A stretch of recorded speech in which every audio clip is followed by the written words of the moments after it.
Ah purée, j'ai perdu mon dernier match de badminton.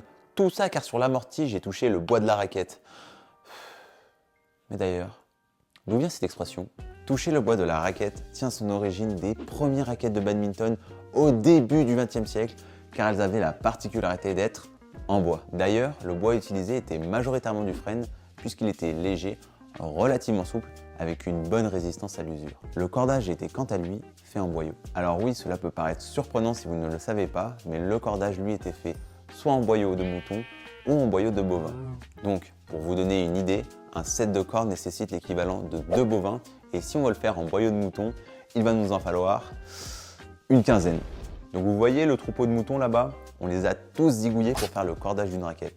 Donc si vous cassez le vôtre, j'espère bien que vous aimez le michoui, car on va en manger toute la semaine. Puis dans les années 50, les raquettes métalliques font leur apparition. Elles sont soit en aluminium, soit en acier. Bien que l'acier soit beaucoup plus résistant au choc ou à l'usure, le métal privilégié sera l'aluminium, car il est plus léger et plus souple, ce qui le rend plus maniable en jeu. De nos jours, les raquettes sont en graphite, qui est simplement un matériau dérivé du carbone. Cela permet entre autres d'avoir des raquettes plus légères, plus flexibles et avec une meilleure absorption des vibrations. Le cordage, quant à lui, n'est plus en boyau, mais en polyuréthane.